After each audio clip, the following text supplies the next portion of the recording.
Deep in the heart of forgotten jungles, hidden beneath shifting sands, and perched on the edges of impossible cliffs, stand structures that defy explanation. These are not just ancient temples, they are puzzles carved in stone, built by hands we cannot name, for reasons we can only guess. Who were these master builders? What drove them to create such breathtaking monuments, only to vanish without leaving a trace of their identity behind? Today, we're stepping into the shadows of history to uncover 30 of the most mysterious temples on Earth, each one a silent witness to a culture lost to time.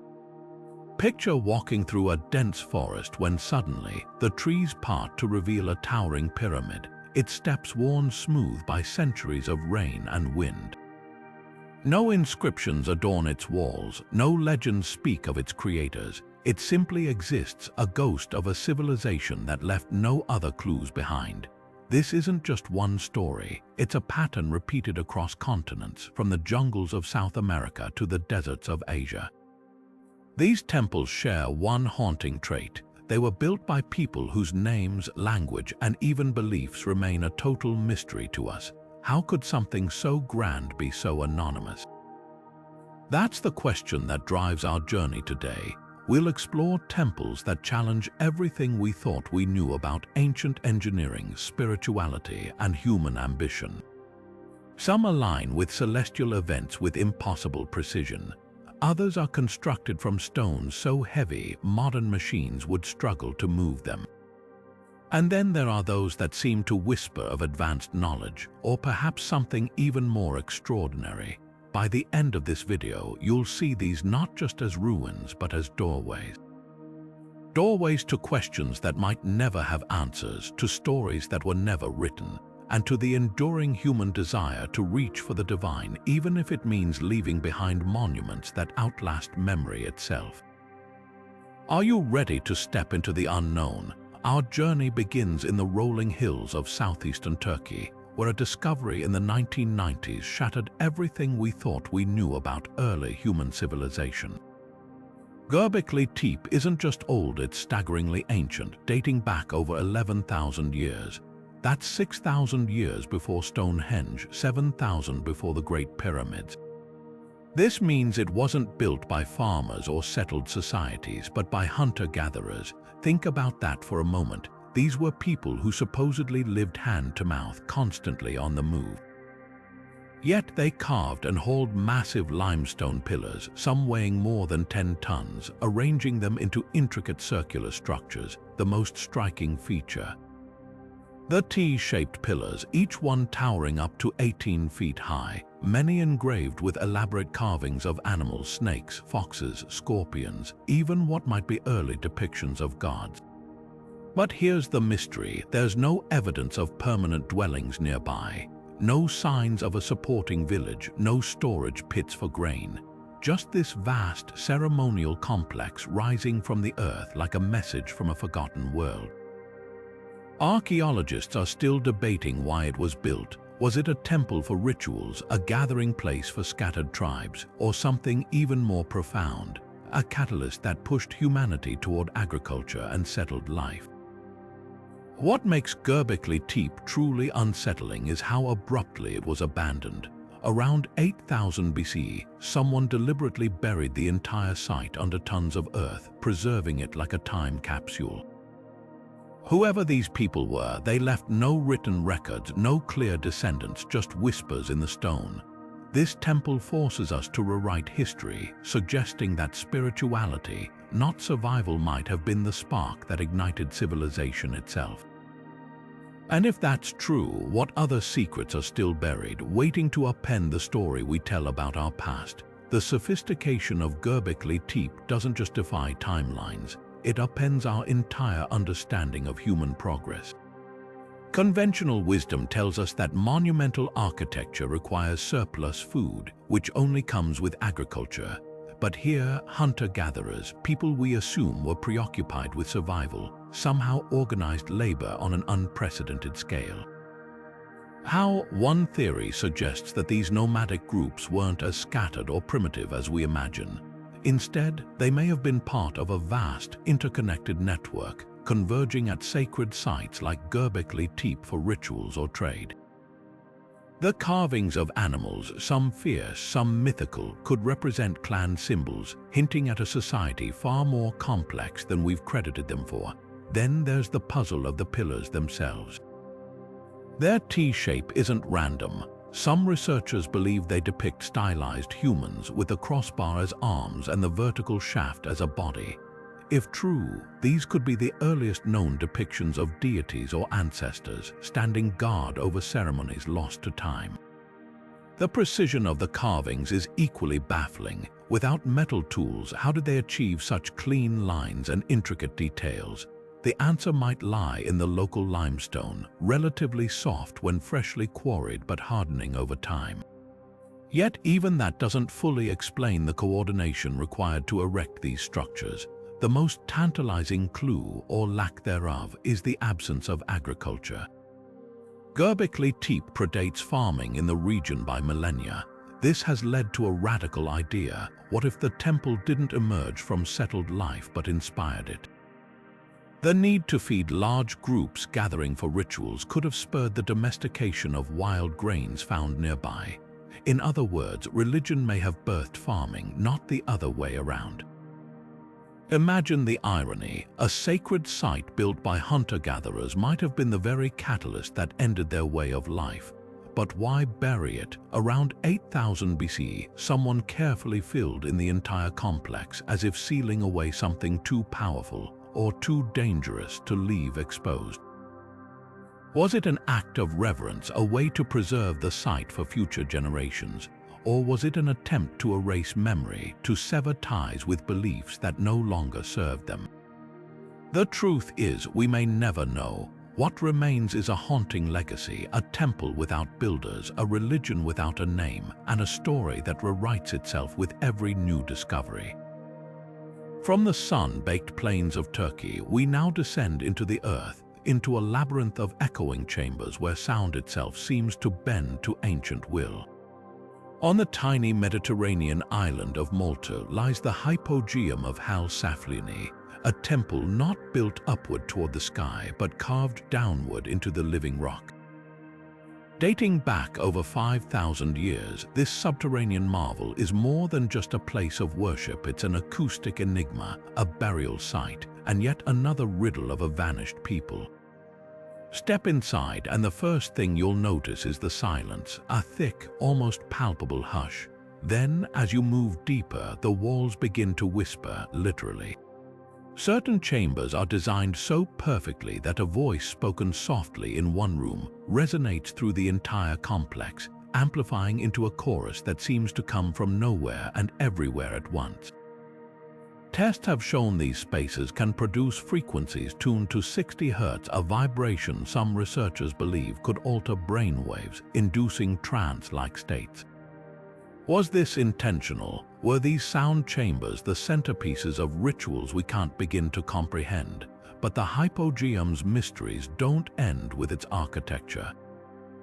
The walls are adorned with swirling red ochre paintings, spirals and grids that might map celestial events or unseen realms. Then there are the bones.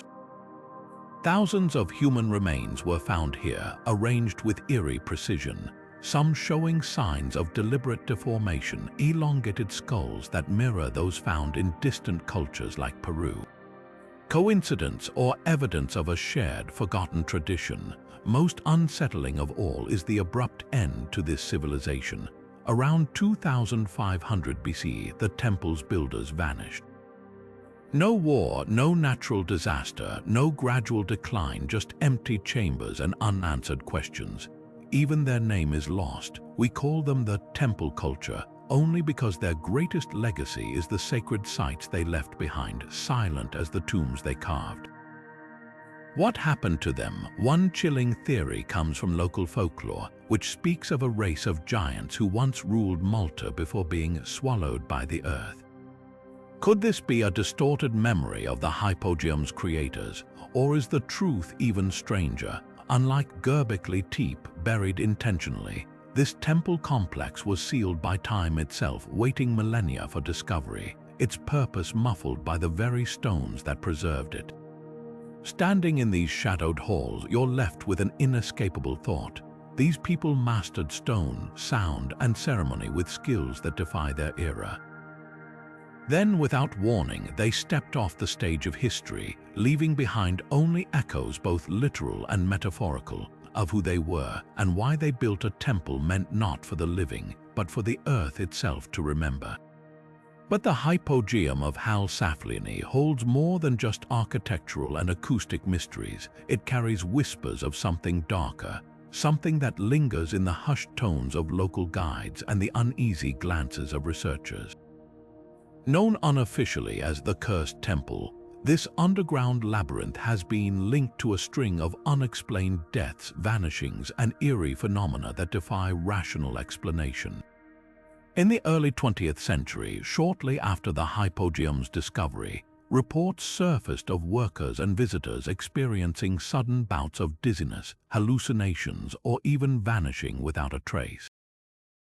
The most infamous case involved a group of 30 schoolchildren who toured the site in the 1940s, only for one child to inexplicably disappear within the winding chambers.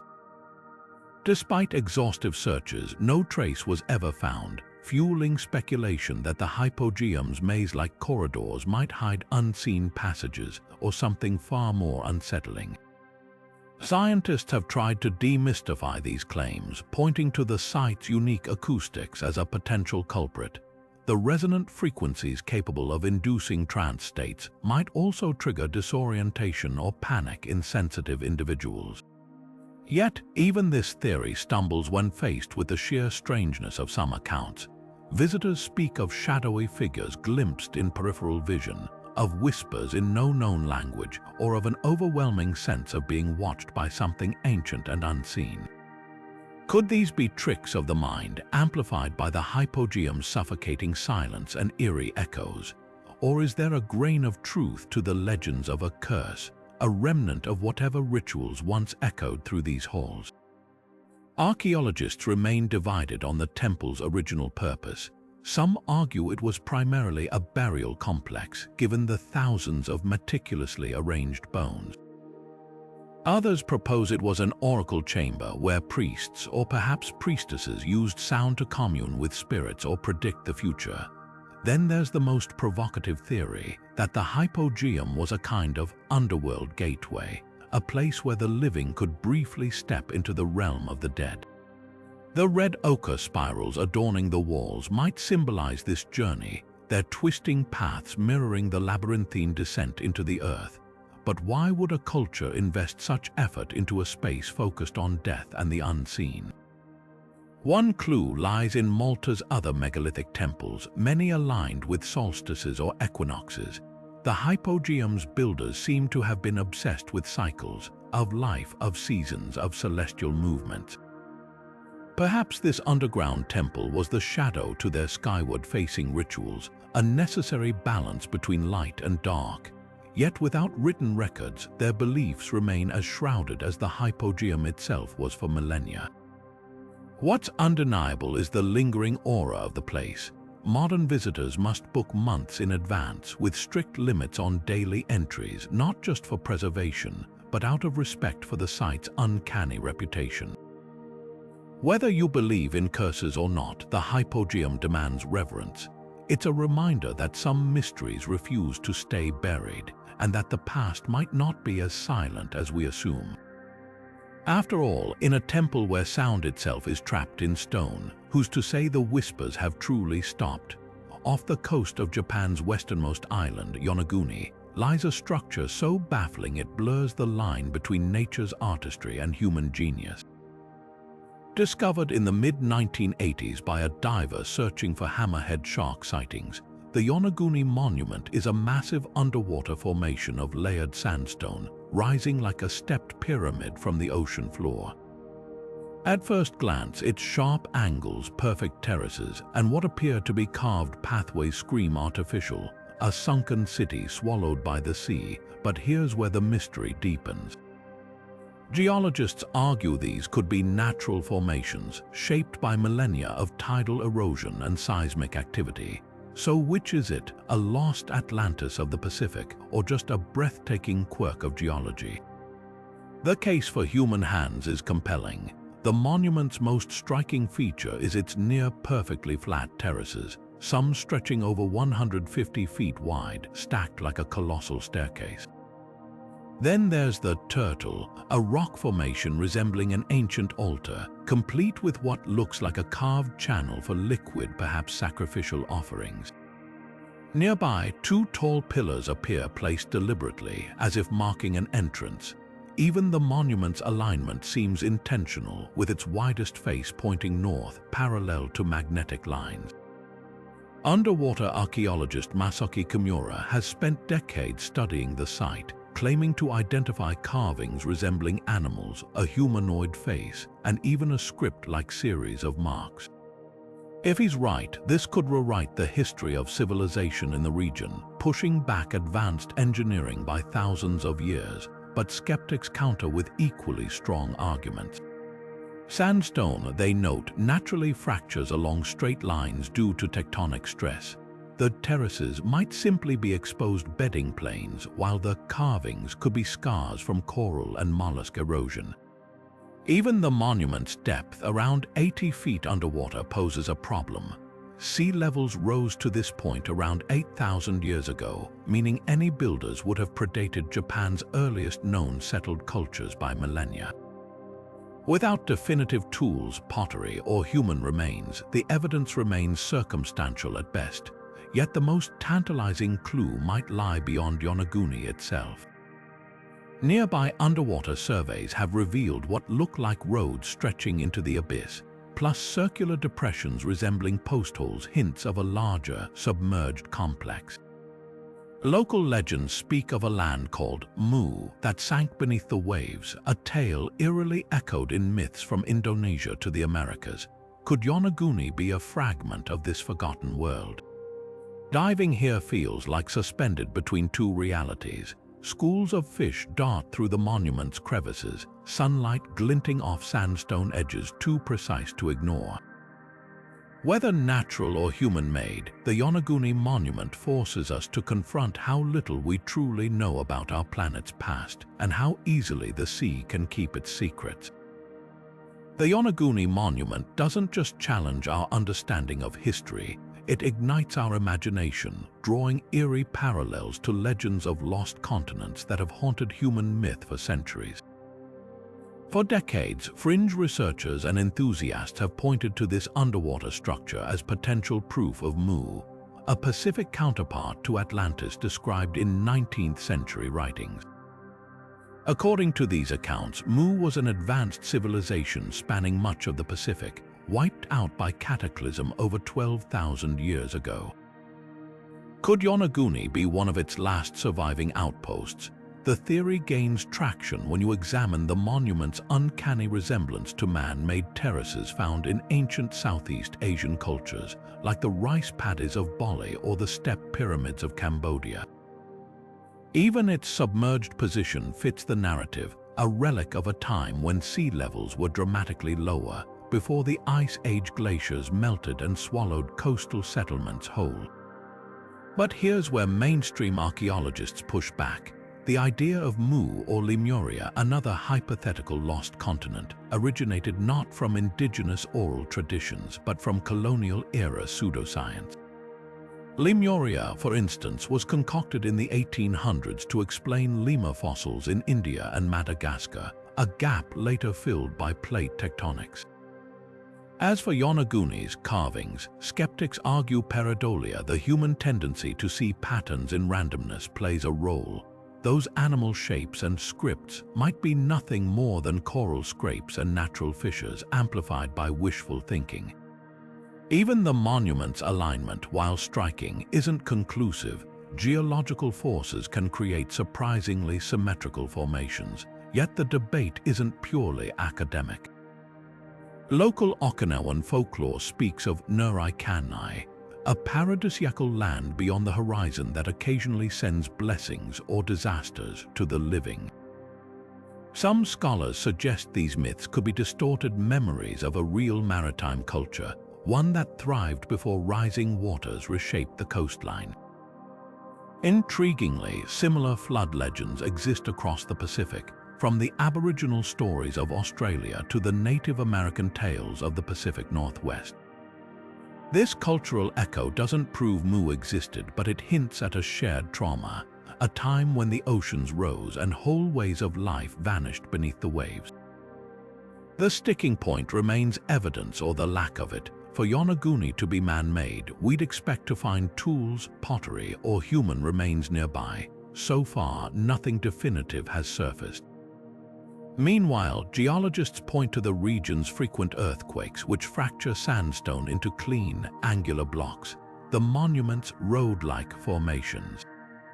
Possibly ancient riverbeds now submerged. Even the famous turtle altar could be a fluke of erosion, its carved channel a mere crack widened by currents over millennia. But what if the truth lies somewhere in between? Some researchers propose a middle ground, that Yonaguni could be a natural formation later modified by humans.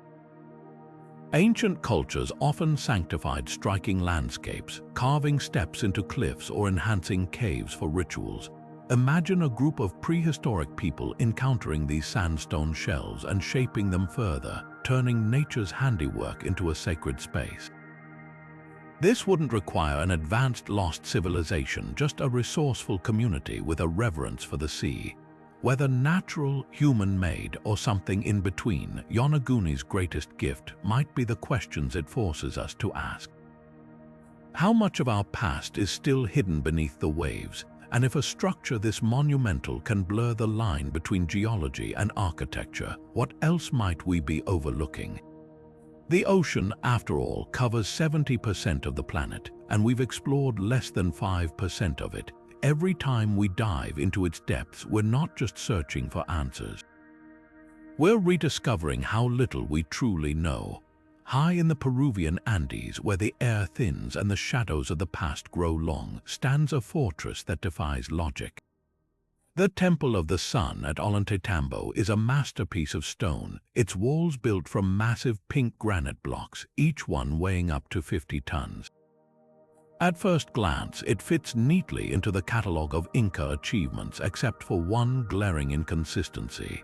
The precision of its construction surpasses anything the Inca are known to have built.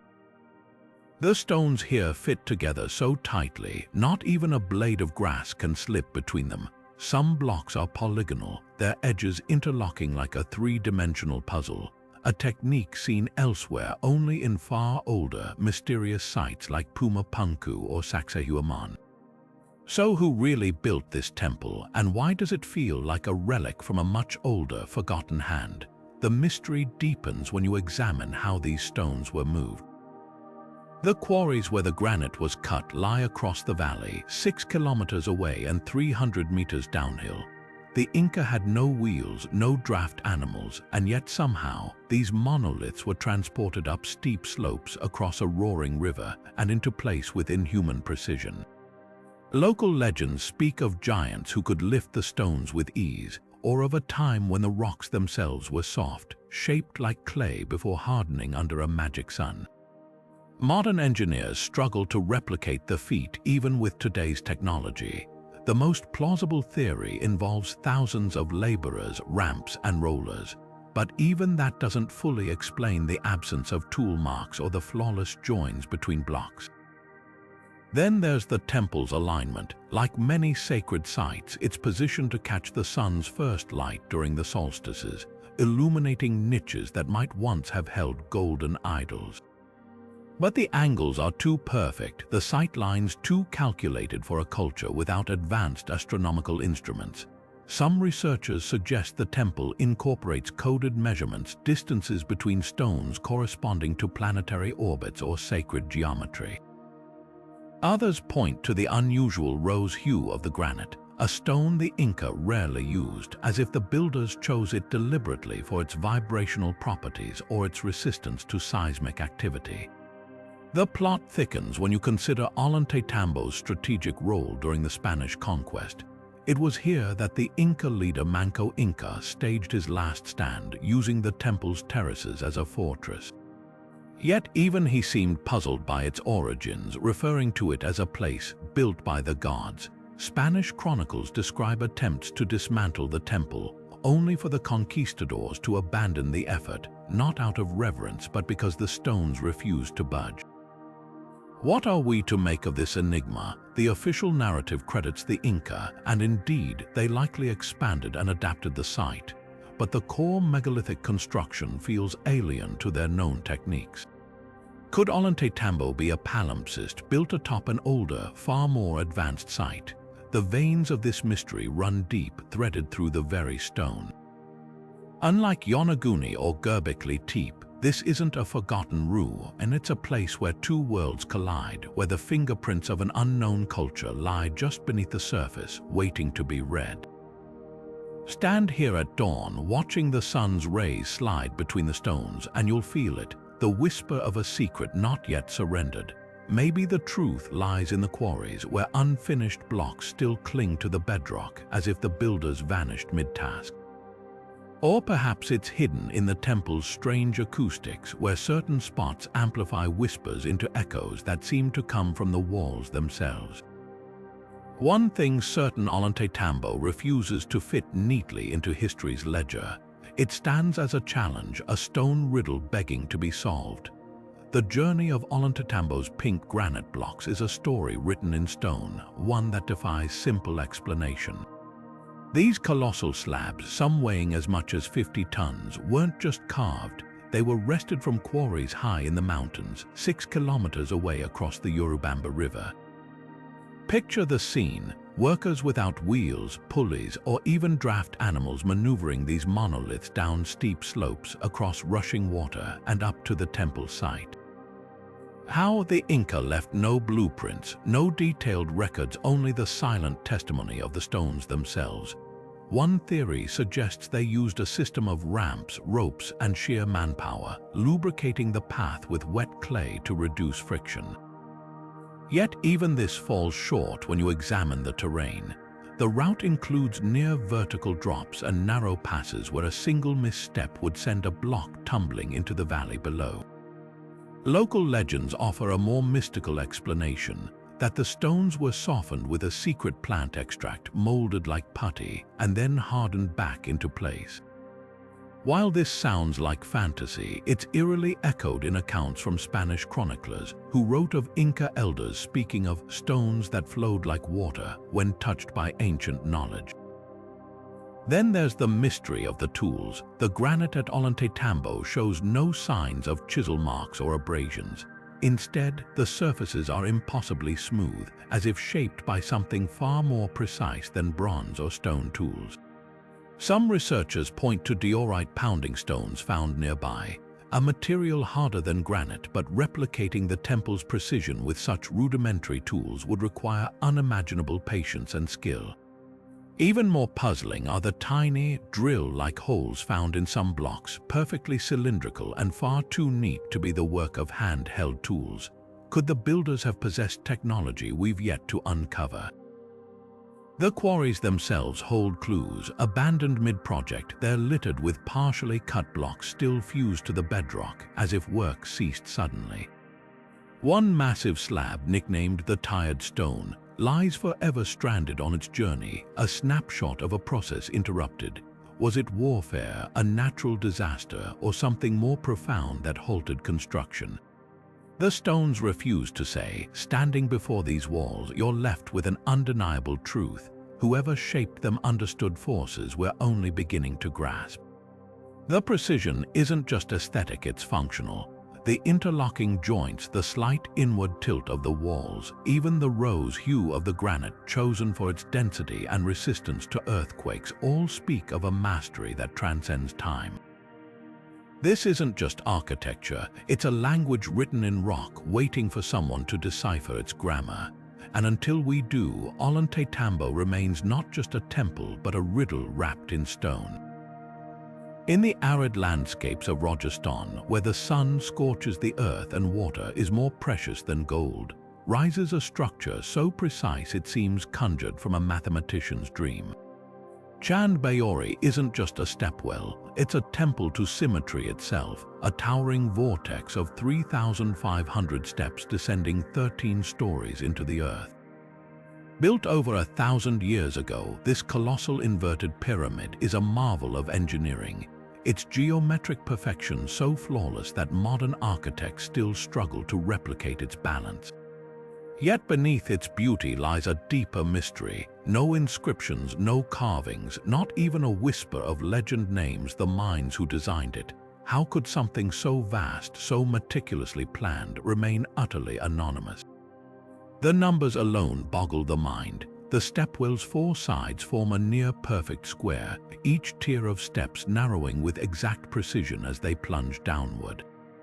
The staircases align so precisely that from certain angles they create hypnotic optical illusions, stairways that seem to vanish into infinity. At the base lies a rectangular pool, its still waters reflecting the towering walls above, a mirror to the heavens. But here's what's truly astonishing. Chand Bayori wasn't just a water reservoir. It was a sacred space, a temple where the act of descending became a spiritual journey. The cooler temperatures at the bottom made it a natural gathering place for rituals, while the acoustics amplified chanting into an ethereal chorus. This duality, practical and divine, hints at a culture that saw no separation between survival and sanctity. Yet the absence of records is deafening. Most great Indian monuments bear the names of kings or patrons. Think the Taj Mahal's Shah Jahan or Konark's Narasimhadeva. But Chand Bayori stands silent. Local folklore attributes it to a mythical king named Raja Chanda, but historical proof is non-existent. Even the stepwell's estimated construction date between the 8th and 9th centuries is a guess based on architectural style alone. This lack of documentation is especially puzzling given the scale of labor involved. Cutting and placing the sandstone blocks would have required hundreds of workers over decades, yet not a single account survives to credit them. Were they intentionally erased from history, or was the well's construction such a communal effort that no individual or dynasty claimed it? The stepwell's design deepens the enigma.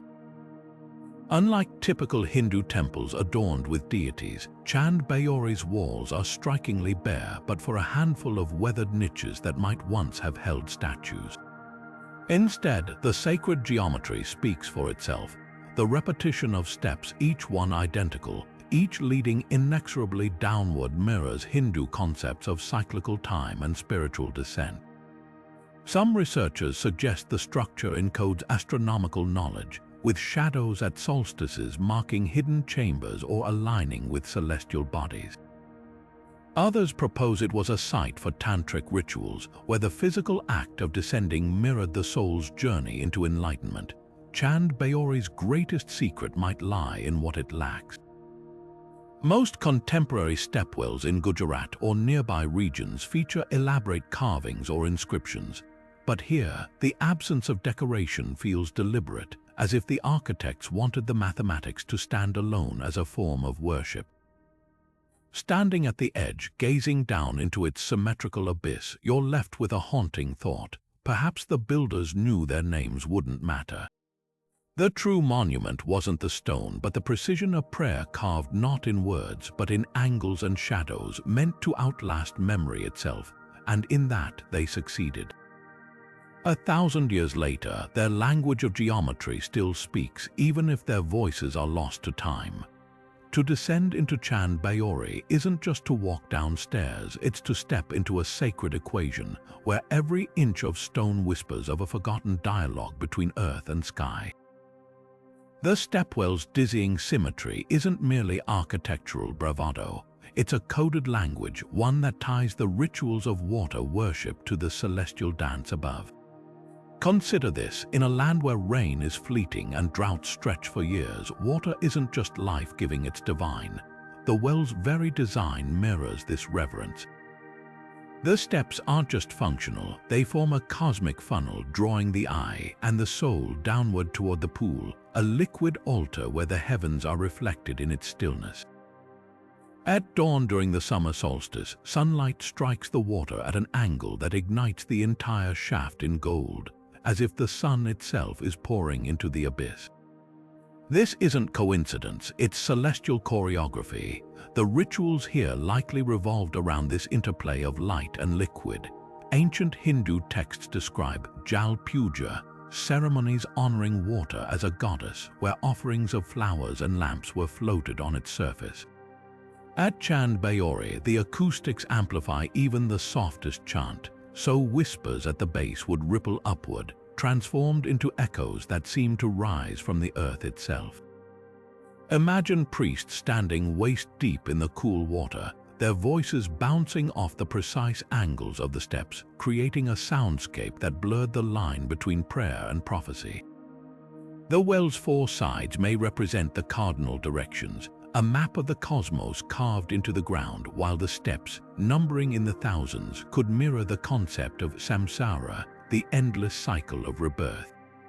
Every descent became a symbolic journey, a walking meditation through the layers of existence toward enlightenment. But the true stroke of genius lies in the well's alignment with lunar cycles. During full moons, the water's surface becomes a mirror so flawless it inverts the staircase above, creating the illusion of a second, infinite well stretching skyward. This duality, earth and heavens meeting in liquid, would have been a potent symbol for worshippers. Some researchers suggest the niches along the walls once held oil lamps, their flames flickering in the windless depths to guide souls through the darkness, much like the stars navigated travelers. Others point to the stepwell's resemblance to the mythical Kundalini, a coiled serpent of energy said to rise through the body's spiritual centers. Here, the serpent is the staircase itself, a physical path to transcendence. What's haunting is how little we know of the rites performed here. Unlike temples adorned with carvings of gods, Chand Bayori offers no depictions of deities, no inscriptions detailing rituals. Its sacredness is written in negative space in the absence of distractions, forcing focus inward, downward, toward the water's secret depths. This emptiness isn't an oversight, it's an invitation. The well doesn't preach, it immerses. To stand at its edge is to feel the pull of the abyss, to glimpse a worldview where geometry was liturgy and every step was a prayer. The final mystery, why this masterpiece was abandoned. By the 16th century, stepwells fell out of use, replaced by piped water systems. But Chand Bayori's precision suggests it was more than a utility. It was a temple to a philosophy that saw divinity in function, the sacred in the sustainable. Today, as modern India grapples with water scarcity, the well's silent stones seem to ask, did we forget the reverence that once turned necessity into art? The answer, like the reflections in its pool, remains just out of reach. Beneath the rolling hills of China's Zhejiang province lies a labyrinth so vast, so meticulously carved, it seems the earth itself was hollowed out by giants. The Longyou Caves are not natural formations, they're a man-made marvel, a network of 24 subterranean chambers, each large enough to swallow a cathedral. Discovered by accident in 1992 when a curious villager drained a small pond, these caves reveal walls scraped with thousands of parallel tool marks, their ceilings supported by colossal pillars left standing like silent sentinels. The scale is staggering. Some chambers span over 1,200 square meters with ceilings soaring 10 meters high. But the real shock, no records, not a single scroll, poem, or peasant legend hints at who built them or why. Walking through these echoing halls, you're struck by the precision. The walls are finished with a uniform 60-degree slant, every inch bearing the scars of chisels swung in perfect rhythm.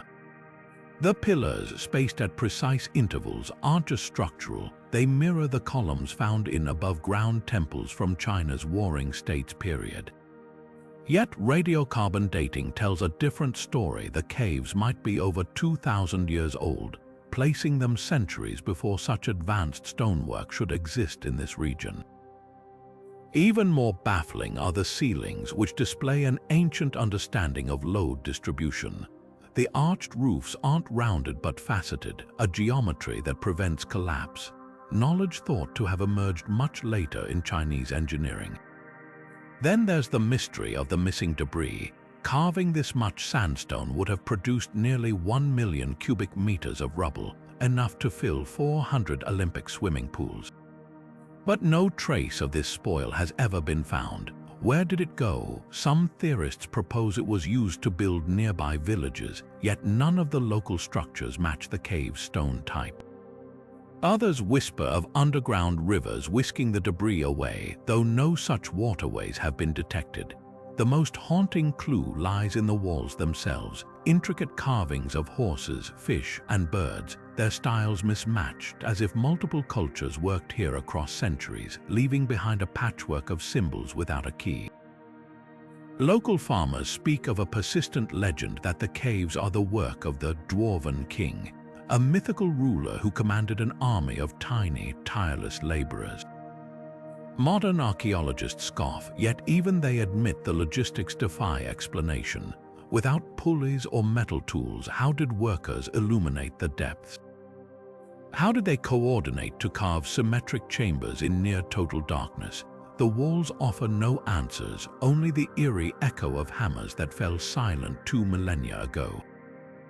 What were these caves for? A secret imperial project, a refuge from war? The chamber's acoustics suggest ritual use. Certain niches amplify voices into chorus-like reverberations. But with no artifacts, no bones, no soot from torches, the caves remain a blank slate. Unlike Chand Bayori or Ollantaytambo, this isn't a temple reaching for the heavens. It's a monument turned inward, a sacred space carved not upward but downward, as if its builders sought to meet the gods not in the sky but in the belly of the earth. And there, in the cool, unchanging dark, their secret waits. The perfect symmetry of the Longyou Caves raises a question that divides archaeologists and historians. Were these echoing chambers meant to touch the divine, or were they simply the world's most sophisticated stone quarry? On one side of the debate stand the pragmatists, pointing to the cave's sheer scale as evidence of an industrial operation. The uniform tool marks the absence of decorative flourishes. Even the strategic placement of support pillars all suggest a single-minded focus on extracting sandstone efficiently.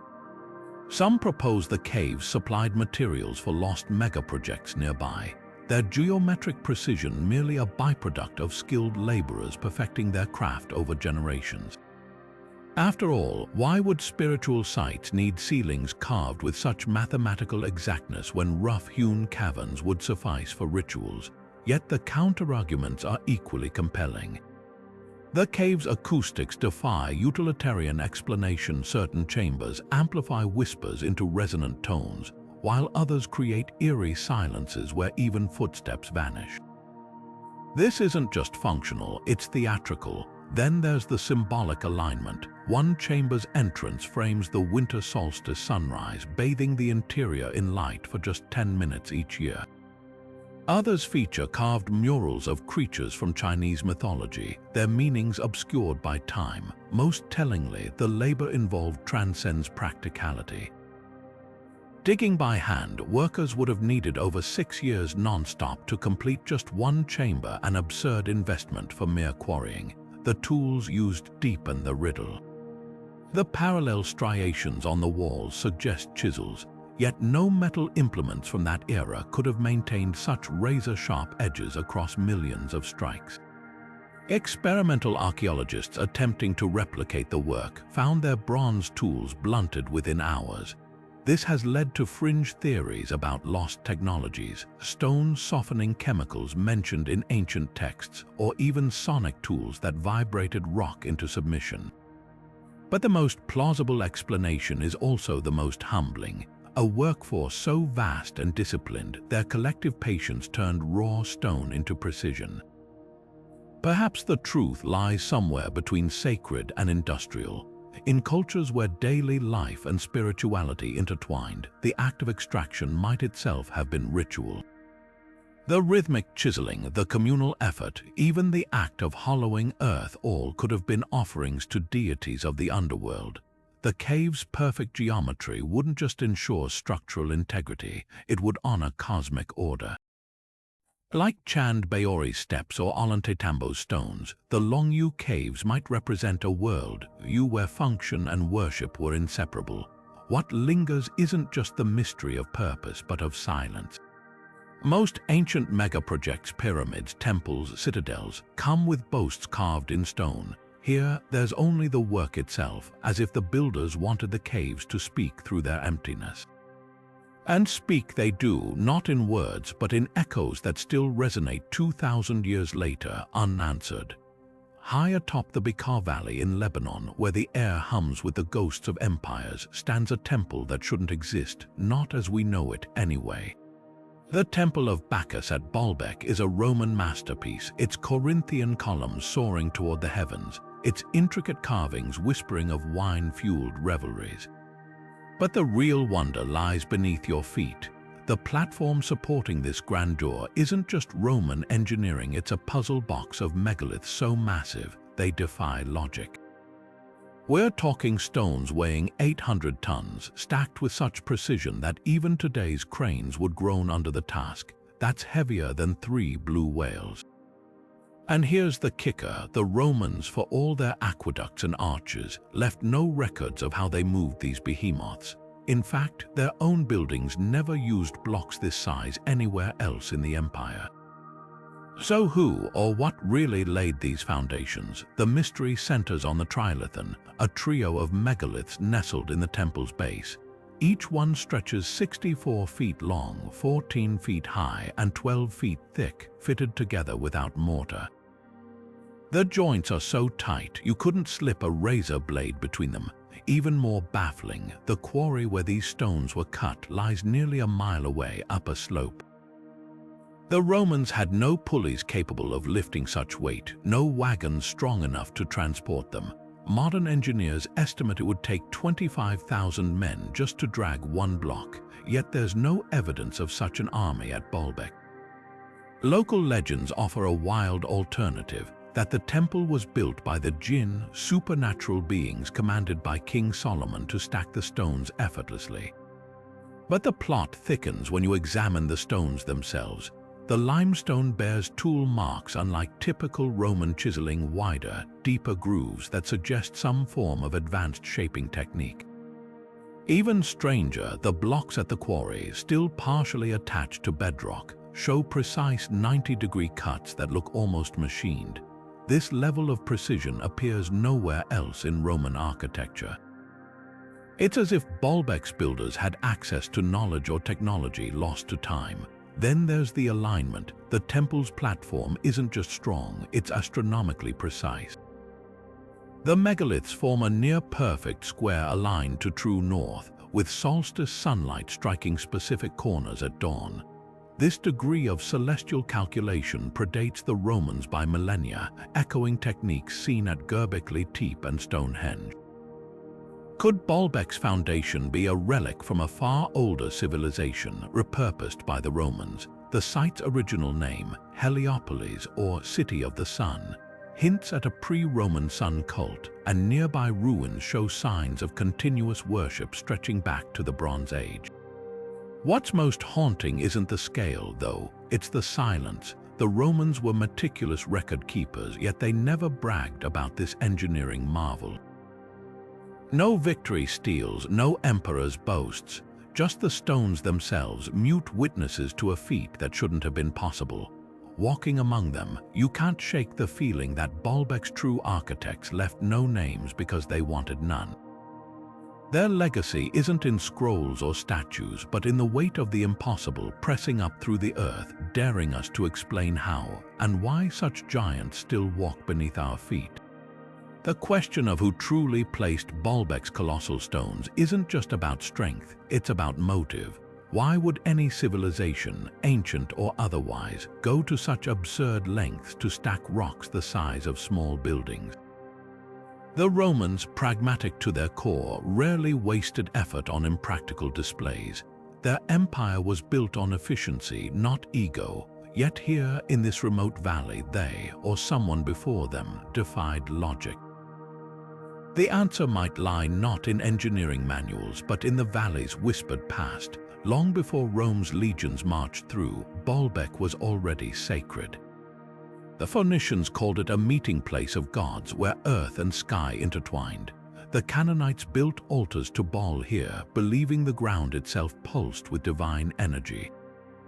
Could the Trilithon's platform have been their doing, a pedestal for the heavens meant to elevate rituals closer to the cosmos? There's precedent for this kind of sacred engineering. Across the ancient world, cultures reserved their most staggering constructions for the divine. The Egyptians aligned pyramids with Orion's belt. The Maya built temples that echoed the path of Venus. At Baalbek, the megaliths form a near-perfect square aligned to true north, an orientation too precise to be accidental. Some researchers suggest the platform was originally an astronomical observatory, its corners marking solstice sunrises or lunar standstills. The stone's immense weight would have ensured stability across millennia, a literal bedrock for celestial calculations. But here's the twist: the Phoenicians, like the Romans, left no records of moving blocks this size. Their surviving temples are modest by comparison, so if not them, who? A clue might hide in the quarry a mile away, where an even larger monolith lies abandoned. Known as the Stone of the Pregnant Woman, it weighs a staggering 1,600 tons, twice the heft of the Trilithon blocks. This wasn't just ambition, it was obsession. The stone's sides are smoother than typical Roman work, its edges beveled with a precision that feels almost industrial. Most tellingly, it wasn't meant to stand alone. Scattered around the quarry are matching indentations, as if it were part of a grander design, one that was abruptly abandoned. Had the builders planned a platform even more colossal? A structure so immense, even gods might pause to admire it. Theories spiral from here. Some point to the biblical account of giants, the Nephilim said to roam this region, their superhuman strength explaining the impossible stones. Others cite Plato's tale of Atlantis, where an advanced civilization supposedly moved mountains with sound waves. More grounded historians propose a lost Bronze Age culture, one that mastered counterweights and sledges before vanishing into obscurity. But perhaps the most compelling argument comes from the stones themselves. Their uniformity suggests a workforce with standardized tools and techniques, a level of organization unseen elsewhere in antiquity. Whoever they were, they didn't just build a temple, they encoded their understanding of physics, astronomy, and collective labor into its bones. Yet the greatest mystery isn't how they lifted these stones. It's why they stopped. The abandoned monolith in the quarry is a frozen moment, a snapshot of ambition cut short. Was it war, famine, or did they achieve what they set out to do? Create a stage so eternal it would outlast not just empires but memory itself. Standing before the Trilithon, you realize some questions aren't meant to be answered. They're meant to humble us, to remind us that the past isn't a puzzle to solve but a mirror. And in its reflection, we see not just the hands that moved these stones, but the sheer, staggering will that made them think they could. On the southern coast of Malta, where limestone cliffs meet the Mediterranean's endless blue, the Mnajdra temples rise from the earth like a forgotten clock, one that still keeps perfect time after 5,000 years. This isn't just another ancient ruin, it's a celestial machine carved in stone, built by a people whose name we'll never know. Mnajdra's 3 interconnected temples align with the equinoxes and solstices with jaw-dropping precision. On the spring and autumn equinoxes, the first sunlight slices through the main doorway, painting a razor-thin line across the altar at the far end. During solstices, the sun's rays frame specific megaliths, marking the year's turning points with an accuracy that rivals modern observatories. How did a culture without written language, metal tools, or mathematical records achieve such sophistication? And why, just like the builders of Malta's Hypogeum, did they vanish overnight, leaving only these silent stones behind? The genius of Mnajdra lies in its details. The temples aren't just aligned to the sun, they're calibrated to it. The South Temple's doorway narrows precisely to filter sunlight into a beam so exact it could serve as a modern laser guide.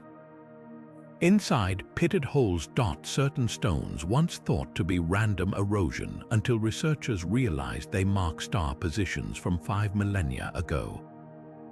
Even the floor slopes subtly, ensuring solstice light travels the full length of the central corridor like a glowing finger pointing to the ceremonial altar. This isn't guesswork, it's astronomy encoded in architecture. The builders didn't just observe the heavens, they wove celestial patterns into the very fabric of their sacred spaces. But Mnadra's true mystery isn't its precision, it's the people behind it. The so-called temple culture that constructed this complex left no pottery shards with star charts, no carvings of priests tracking shadows. Their knowledge seems to have been purely oral, passed down through generations without a single written symbol. Even more baffling is their sudden disappearance around 2500 BC. Unlike other collapsed civilizations, there's no evidence of invasion, famine, or disease. Their temples show no signs of conflict, just abandonment, as if one day everyone simply walked away. Soil samples reveal no drought, skeletal remains show no trauma. It's as if the culture dissolved into the Maltese air. Local folklore offers a haunting explanation. Legends speak of the Jiu with above Gantaja, a race of giantesses who built Malta's temples while carrying their children on their backs. When threatened, they supposedly fled to the sea, vanishing beneath the waves. Could this myth preserve a distorted memory of the temple culture's fate? Some researchers propose a more grounded theory, that a religious revolution overturned the old order, scattering the priesthood that guarded Mnadra's secrets. Others suggest rising sea levels disrupted trade networks, starving the island of resources.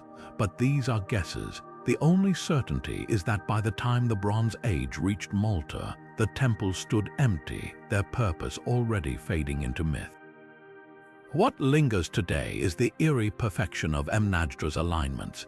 Modern attempts to replicate its solar markers using prehistoric tools proved maddeningly difficult. Even with today's knowledge of astronomy, placing the stones with such precision required multiple trial runs. Yet the builders got it right on the first try. Standing here at dawn on an equinox, watching sunlight pierce the darkness like a golden thread, you're faced with an unsettling truth. We may never know who these people were, but their stones still speak their language. A language not of words, but of light and shadow, written across millennia, one that outlived its creators by 50 centuries and counting. The corridors of Mnajdra don't just frame the sun, they converse with it. Every equinox and solstice, sunlight performs a meticulously choreographed dance across these ancient stones. A performance so precise it feels less like coincidence and more like a dialogue carved in rock. On the spring equinox, the first rays of dawn enter the temple's main doorway like a golden key, sliding along the central corridor until they strike the altar with pinpoint accuracy. 6 months later, during the autumn equinox, the same phenomenon repeats in reverse, as if the temple itself breathes with the rhythm of the seasons. But the solstices reveal even greater genius. At summer solstice, the sun's light spills through the doorway and illuminates the edge of a specific megalith to the left, while at winter solstice, the beam shifts to highlight its counterpart on the right. These aren't rough approximations, they're celestial bullseyes, calculated to within a fraction of a degree. What's staggering is how the builders achieved this without telescopes, written records, or even the wheel. The temple's alignments required generations of naked eye observations, with priests or astronomers tracking the sun's shifting path year after year, memorizing its slow creep along the horizon. The South Temple's doorway is especially revealing. Its lintel isn't just a slab of limestone, it's a precision instrument, tapered to filter sunlight into a narrow beam. The builders even accounted for atmospheric refraction, the bending of light near the horizon, by subtly adjusting the angle of the entrance. This level of sophistication suggests a deep understanding of celestial mechanics, passed down orally through song, story, or ritual. The temple's floor plays its own role in this astronomical ballet. Its gentle slope ensures the equinox light travels the full length of the corridor, a feature that required careful leveling across the uneven bedrock. Certain stones along the walls bear small, cup-shaped depressions that once cradled pebbles or beads, possible counting tools for tracking days between celestial events. Even the temple's layout mirrors the heavens. The three interconnected structures align with the three brightest stars in Orion's belt, a constellation linked to creation myths across the ancient world. This isn't just architecture, it's a star map rendered in stone. Yet the most haunting question isn't how the builders aligned Mnajdra, it's why they invested such effort in a temple that would only reveal its full glory 4 days each year. The answer might lie in the rituals themselves. For an agricultural society, predicting solstices meant knowing when to plant and harvest, but Mnajdra's precision exceeds practical needs. The drama of sunlight piercing the darkness would have transformed the temple into a theater of the divine, where priests, or perhaps the entire community, witnessed the heavens affirming their place in the cosmos. The equinoxes, when day and night hang in perfect balance, might have symbolized harmony between earth and sky, while the solstices marked moments of renewal or descent into the underworld. Modern reconstructions reveal another layer of genius. The temple's acoustics amplify specific frequencies, particularly those of the human voice in chant. During ceremonies, the rising sun's light could have synchronized with rhythmic singing, creating a multisensory experience designed to alter consciousness. This fusion of light, sound, and architecture suggests the builders didn't just track the heavens, they sought to embody them to create a space where time itself became tangible. Standing in Mnajdra at dawn on an equinox, you're not just observing an ancient calendar, you're stepping into a mindscape where stone and sky merged into a single language, one that spoke of cycles beyond human lifetimes, of a cosmos intimately woven into daily life. The builders left no written explanations, but their stones still whisper the most profound lesson, that the sacred isn't separate from the world. It's in the light through a doorway, the turn of seasons, the silent certainty that some truths are too vast for words. They carved their understanding into the land itself, trusting the sun to keep telling their story long after their voices faded. Cut into the sheer face of a basalt cliff in Maharashtra, India, the Kailasa Temple doesn't just defy expectations, it laughs in the face of them. This isn't a structure built stone by stone, it's a mountain turned inside out. Imagine workers not assembling but subtracting, chiseling away an estimated 400,000 tons of rock to reveal a temple complex so vast it could swallow the Parthenon whole.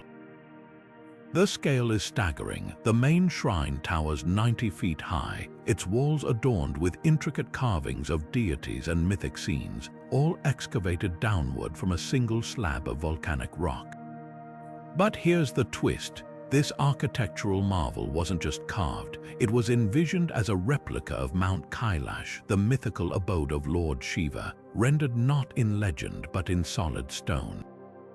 The logistics alone boggle the mind. Traditional construction adds material. Kailasa's builders did the opposite, removing everything that wasn't temple. Historians estimate this would have required 7,000 laborers working non-stop for 18 years, chiseling 12 hours a day. Yet even these numbers feel optimistic when you examine the precision. The temple's courtyard sinks 3 stories deep into the earth, its pillars and galleries perfectly symmetrical, as if the architects could see through solid rock. The pillars themselves are a puzzle. Fluted, round and square columns stand side by side, each carved from the same continuous block with no room for error. One misstrike and the entire design could have collapsed. Then there's the mystery of the tools. The temple's walls bear marks of 3 distinct chisel types, including a crescent-shaped gouge not seen in other Indian temples of the era. Some corners are so tight, modern engineers speculate the builders used a forgotten technique, perhaps heated tools to soften the basalt, or a chemical agent to dissolve excess stone. Even more baffling are the ceilings, where master craftsmen left no rough patches or trial marks. Every inch is finished, as if the workers knew exactly where to stop. Myth intertwines with history here. Local lore claims Kailasa was built in a single week by a queen grieving her husband's death, with divine intervention speeding the work. Carvings on the temple walls depict scenes from the Ramayana and Mahabharata, suggesting the builders weren't just engineers but storytellers working in stone. The central shrine houses a massive lingam symbolizing Shiva's cosmic power, while surrounding galleries show the god in his many forms: destroyer, dancer, ascetic. This wasn't just a place of worship, it was a theological map guiding devotees through Shiva's universe. But the greatest enigma isn't how Kailasa was carved, it's why the technique vanished. No other monolithic structure in India approaches its scale or sophistication. Later temples in the same complex, like the nearby Dashavatara, show cruder workmanship, as if the knowledge was lost within generations. Some researchers propose Kailasa was a one-time gamble, an all-or-nothing project fueled by royal obsession or divine inspiration. Others whisper of a pre-existing cavity in the cliff, a natural cavern shaped by millennia of erosion which the builders exploited. Yet even this theory can't explain the precision of the carvings or the temple's flawless proportions. Walking through Kailasa's shadowed halls, you're struck by the duality of the place. It's both a triumph of human will and a humbling reminder of how much we've forgotten. The temple's builders left no blueprints, no journals, just the mountain's hollowed heart and the silent testimony of stone. Every groove, every statue, every pillar that shouldn't stand but does, whispers the same question: were they artisans or something more? To stand here is to stand at the intersection of myth and masonry, where the impossible becomes tangible, if only for a moment. Beneath Kailasa's awe-inspiring halls, a hush lingers, not just the quiet of stone, but the weight of unanswered questions. While the temple's visible grandeur stuns visitors, some researchers believe its true secrets might lie hidden below. Ground-penetrating radar scans and acoustic tests have revealed anomalies beneath the central shrine: hollow spaces, narrow passages, even what appear to be water channels. These aren't natural cavities, their geometric shapes suggest deliberate design. Could Kailasa be just the tip of an underground iceberg? Local legends speak of vast tunnels connecting the temple to other sites in the Ellora cave complex, passages said to be guarded by serpent priests who knew rituals to appease the earth itself. The absence of builder records fuels these theories. Unlike most Indian temples which bear inscriptions praising kings or patrons, Kailasa's walls are silent about its creators. Not a single copperplate, palm leaf manuscript, or royal decree mentions its construction. This isn't just unusual, it's suspicious. In an era when rulers etched their achievements into stone, why would such a monumental project go unclaimed? Some historians propose the temple was a clandestine endeavor, perhaps commissioned by a reclusive sect or a disgraced dynasty later erased from official records. Others speculate the builders intentionally avoided documentation, treating the temple as a living entity that needed no human explanation. The most tantalizing clue comes from an accidental discovery in 2019, when heavy rains caused a partial collapse near the temple's eastern wall. Workers clearing debris found a narrow shaft descending at a steep angle, its sides polished smooth. Excavations halted due to safety concerns, but infrared scans suggested the shaft connects to a larger chamber roughly 100 feet below the main courtyard. What's down there? Theories range from the pragmatic, a reservoir or drainage system, to the fantastical. Ancient texts like the Agni Purana describe secret subterranean knowledge vaults where sages stored spiritual teachings, and fringe researchers wonder if Kailasa's underground network could be one such archive. Even the temple's construction hints at hidden layers. Unlike typical rock-cut temples where builders worked from the entrance inward, Kailasa's architects carved from the top down like peeling an onion. This method suggests they knew exactly what lay beneath each layer, as if following a pre-existing blueprint or uncovering something already there. The precision of the vertical excavation is unnerving. Without modern surveying tools, how did they avoid collapses or miscalculations? Unless, of course, they weren't the first to dig here. Skeptics argue that the hidden chambers are merely unfinished sections or natural fractures in the basalt. But the sheer scale of the anomalies gives pause. If there's truth to the underground city theory, Kailasa might not be a standalone temple at all, but the ceremonial peak of a much larger complex, one that turns conventional history on its head. The temple's silence, then, isn't an absence of answers.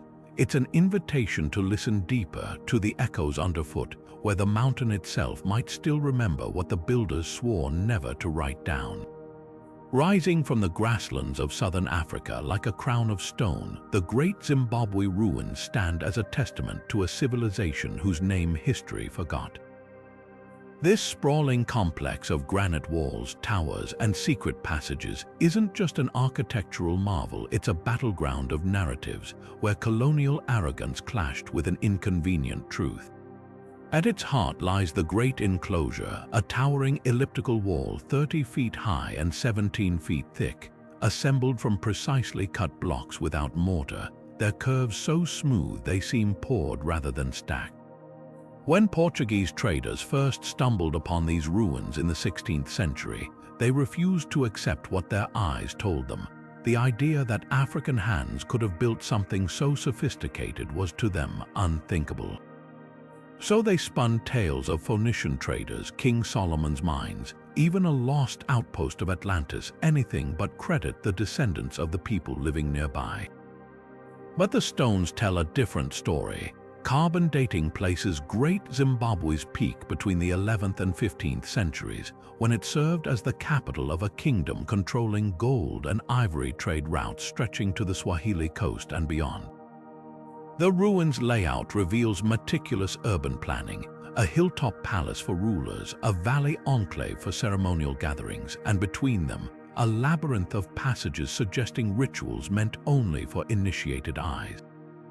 The most striking feature is the conical tower, a solid granite pillar 26 feet tall, its purpose still debated. Some believe it symbolized grain storage, a nod to agricultural prosperity. Others see a phallic emblem of royal power or an astronomical marker tracking the movement of stars. What's undeniable is the builder's mastery of materials. The granite blocks were quarried from nearby outcrops, their shapes carefully selected to interlock like puzzle pieces, a technique requiring intimate knowledge of the stone's fracture points.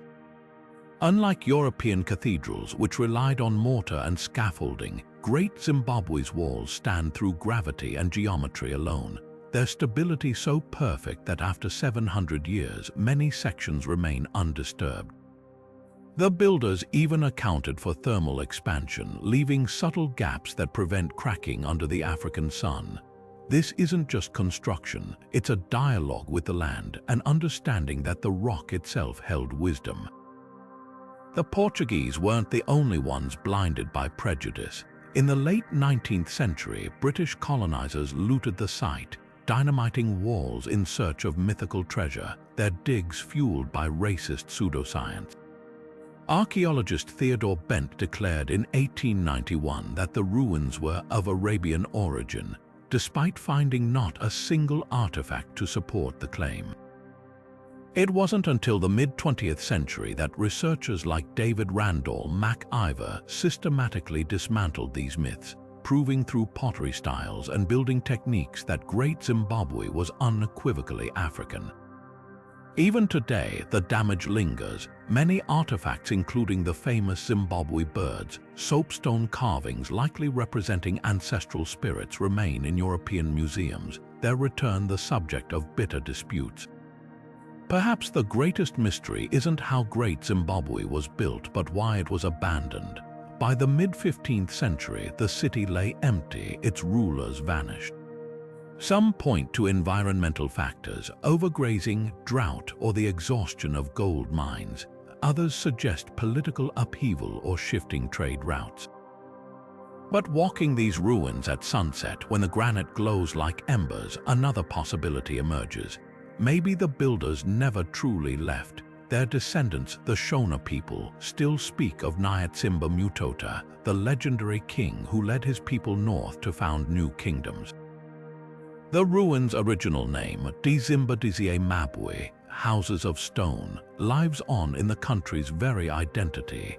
Great Zimbabwe's legacy isn't just in its walls, but in the shadows they cast across history. Here, stone becomes a mirror, reflecting who gets to claim greatness and who gets erased. The truth, like the morning mist clinging to those ancient towers, is both elusive and luminous. This wasn't a city waiting to be discovered by outsiders. It was always known, its builders' blood still singing in the land, if only we're willing to listen. Theories about Great Zimbabwe's origins have long been tangled in a web of colonialism and imagination. For centuries, outsiders couldn't or wouldn't believe that African hands shaped its soaring walls. The most persistent myth points to the Phoenicians, ancient seafarers who supposedly sailed from the Mediterranean to build this granite kingdom. Proponents of this idea cling to a few fragmented details: the site's gold trade connections, its stonework resembling Mediterranean dry stack techniques, and a single medieval Arab coin found nearby. But these threads unravel under scrutiny. The similar masonry styles diverge dramatically. Phoenician walls used smaller, irregular blocks with rubble filler, while Great Zimbabwe's interlocking monoliths required an intimate understanding of local granite's fracture points. That Arab coin, it's a trade relic no more significant than a Roman amphora fragment in China, proving Italians built the Great Wall. Archaeology dismantles the foreign architect fantasy piece by piece. Excavations unearthed pottery shards, iron tools, and glass beads, all bearing the unmistakable fingerprints of the Shona people. The pottery's zigzag motifs mirror designs still used by Shona artisans today. Iron smelting furnaces dotting the site match traditional Shona methods, where ore was melted in dung-fired kilns to produce the metal rods used as currency. Even the layout reflects Shona cosmology. The hilltop enclosure likely housed rulers believed to mediate between ancestors and the living, while the valley's concentric walls symbolized community and protection. This wasn't a transplanted city, it was a spiritual and economic epicenter rooted in African soil, the most damning evidence against the Phoenician myth. The ruins themselves, Great Zimbabwe's builders used materials and techniques inseparable from their environment. The granite blocks weren't hauled from afar but quarried from nearby outcrops using heat and cool methods unique to the region. Fires were lit against the rock, then doused with water to split precise slabs. The drainage systems, designed for seasonal rains, align with local weather patterns, not Mediterranean climates. Even the infamous soapstone Zimbabwe birds, once claimed as proof of foreign contact, depict African fish eagles, their symbolism woven into Shona ancestor veneration. Yet the myth persists, a ghost of colonial erasure. 19th century treasure hunters like Cecil Rhodes' associates looted the site, carting away artifacts to prove its non-African origins. Their bias was blatant. One early report described the ruins as too elegant for black builders, a racist trope that still echoes in fringe theories today. Modern scholars, however, have turned the tables. Linguistic studies trace the word Zimbabwe to the Shona phrase Dizimba Dizie Mabwe, meaning houses of stone. Oral traditions preserved by Shona elders speak of a spiritual leader named Nyatzimba Mutota, who established the kingdom as a trading hub.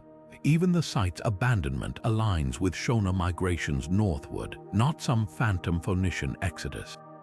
The truth is, Great Zimbabwe's grandeur doesn't need borrowed glory. Its walls stand as a testament to a civilization that mastered geology, trade, and urban design centuries before European contact. To insist otherwise is to repeat the old colonial script, one where African achievements must be explained away rather than celebrated. The stones don't whisper of Phoenician sailors, they shout the ingenuity of the people who still call this land home. And perhaps that's the most subversive truth of all, that history, when left unwhitewashed, reveals foundations far stronger than myth. Beneath the watchful gaze of the Pyramid of the Sun, another enigma rises from the dust of Teotihuacan, the Temple of the Feathered Serpent, a pyramid that whispers secrets in a language of stone and shadow. Unlike the grand monuments of Egypt or Rome, this temple doesn't boast inscriptions or royal decrees. Instead, its story is carved into hundreds of serpentine figures, their gaping jaws framing the staircase like guardians of a forgotten covenant. These aren't mere decorations. Each feathered serpent, each swirling headdress, is a glyph in a visual language we're still struggling to decipher, left behind by a people who vanished without leaving a single written word. The temple's facade is a masterpiece of symbolic precision, alternating between the snarling visage of the feathered serpent Quetzalcoatl and the goggle-eyed rain god Tlaloc. The carvings form a rhythmic pattern that pulses with meaning. The serpent's feathers ripple like waves, suggesting a connection to water and fertility, while Tlaloc's imagery ties the structure to storms and agricultural cycles. But here's what's truly astonishing. The temple's alignment isn't just ceremonial, it's a celestial clock. During the spring and autumn equinoxes, sunlight slithers down the pyramid steps, bringing the stone serpents to life with undulating shadows. This isn't artistry for artistry's sake. It's a choreographed dialogue between earth and sky, a sermon in stone meant to be read by the sun itself. Beneath the temple's visible grandeur lies a darker puzzle. In the 1980s, archaeologists tunneling beneath the structure uncovered a series of mass graves, over 200 skeletons, many with their hands bound behind their backs. These weren't ordinary burials. The bodies were arranged in symbolic patterns, some grouped in multiples of 9, a sacred number in Mesoamerican cosmology, others surrounded by lavish offerings of jade, obsidian, and seashells from distant coasts. Isotope analysis revealed the victims came from across Mesoamerica, suggesting Teotihuacan wasn't just a city, it was a pilgrimage site where the feathered serpent demanded sacrifice on a staggering scale. The temple's construction deepens the mystery. Unlike earlier Mesoamerican pyramids built in stages over generations, this one appears to have been erected in a single, frenzied burst of labor. The building technique is telling. The core consists of rubble and mud, hastily encased in precisely carved stone panels. This veneer method hints at a society in transition, perhaps racing to consecrate the temple before a cosmological deadline, a pivotal alignment, or the end of a calendar cycle. Even more intriguing are the traces of liquid mercury found in chambers beneath the pyramid, a substance linked to underworld symbolism in later Aztec lore. Was this a river of the dead mirroring the celestial river above? Teotihuacan's silence is its loudest statement. By the time the Aztecs discovered the abandoned city centuries later, they named it the place where gods were born, believing only deities could have built such wonders. They adopted Quetzalcoatl into their own pantheon, unaware they were inheriting a ghost of a ghost, a deity whose original worshippers had left no dictionary to decode their devotion. Today, the Temple of the Feathered Serpent stands as both a monument and a mirror. In its carvings, we see our own reflection, the human hunger to leave marks that outlast memory, to build altars so grand even the gods would pause to wonder. The mass graves beneath the Temple of the Feathered Serpent aren't just chilling evidence of sacrifice, they're a cipher to understanding how Teotihuacan's rulers wielded cosmic terror. Archaeologists carefully catalogued the remains of over 200 individuals, their bones revealing horrors and honors in equal measure. Many victims were young men, their hands bound with coarse rope that left grooves in their wrist bones, yet their mouths were stuffed with precious jade beads, a paradox of brutality and reverence.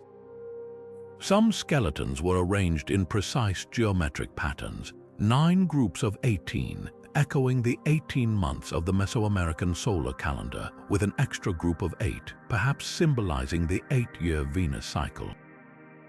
This wasn't random violence, it was celestial mathematics written in flesh. The offerings buried with the dead deepen the enigma. Warriors from distant kingdoms lay alongside local elites, identified by the isotopes in their teeth that trace their origins to Guatemala's highlands and the Gulf Coast's humid lowlands. Seashells from the Pacific mingled with obsidian blades from northern mines, as if Teotihuacan's rulers were staging a macabre reunion of conquered territories. One adolescent boy, his skull fractured by a ritual knife, clutched a figurine of the feathered serpent carved from shimmering pyrite, a miniature sun held in death's grip. These weren't just sacrifices, they were theater, a gruesome demonstration that Teotihuacan's gods demanded tribute from every corner of the known world. But the most haunting discovery lay in the positioning of the bodies. Most faced westward toward the setting sun and the realm of the dead, but a select few were turned east, their spines aligned with the temple's central staircase. These chosen ones may have embodied the axis mundi, human bridges between the underworld and the heavens. Their rib cages held remnants of a crimson powder-ground hematite mixed with cinnabar, substances believed to contain the life force of blood itself. Modern chemists analyzing the residue found traces of hallucinogenic compounds, suggesting some victims were given vision-inducing brews before their deaths, perhaps to ensure their souls could navigate the afterlife. The temple's architecture amplifies this ghastly symphony. Secret channels dug beneath the pyramid funneled rainwater into the burial chambers, turning them into temporary cenotes during storms. This liquid metaphor, mirroring the Aztec belief in Tlalocan, a watery paradise, implies the victims weren't just killed but transformed. Their deaths became a kind of alchemy, turning fear into fertility, blood into rain. Even the mercury pools found in deeper chambers may have represented the mirrored underworld, a shimmering inversion of the temple's celestial alignments above. What chills the bones isn't the scale of killing, but the precision. Each burial was a star in a gruesome constellation, mapping Teotihuacan's vision of cosmic order. Today, as forensic anthropologists piece together these lives from fractured femurs and tooth enamel, we're left with an unsettling truth. The temple's greatest sacrifice wasn't the victims themselves, but our own illusions about ancient piety. This was a place where divinity wore fangs, where the feathered serpent didn't just bring wisdom, it demanded payment in screams. Beneath the windswept plains of Cappadocia, where fairy chimneys dot the horizon like ancient sentinels, lies a secret not meant for sunlight. The Derinkuyu underground city isn't just a refuge, it's an inverted temple, a labyrinth of devotion and desperation carved into volcanic rock. Descending into its depths feels like stepping into a living nightmare turned sanctuary.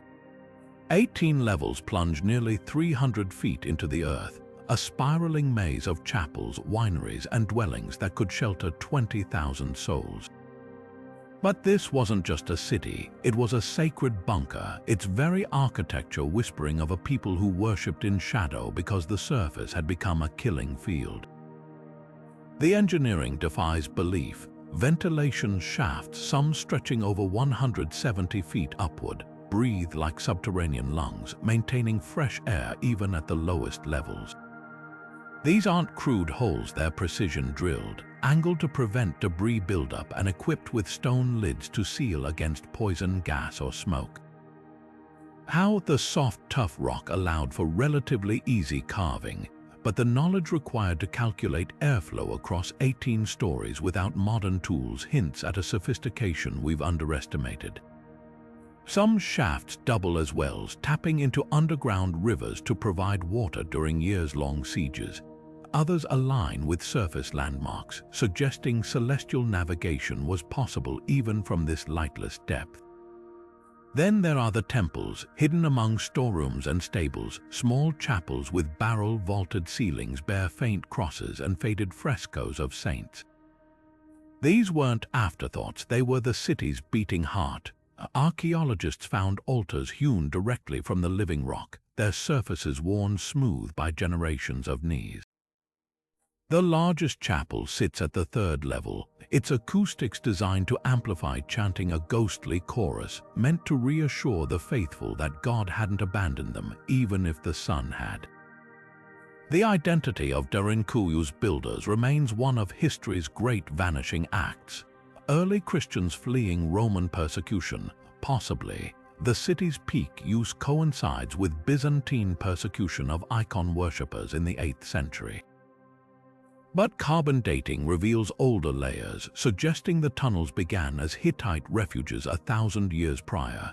The Phrygians, too, left marks here, their goddess Cybele symbols etched beside later Christian icons. The truth is, Derinkuyu was likely a palimpsest of panic, expanded by each wave of the desperate.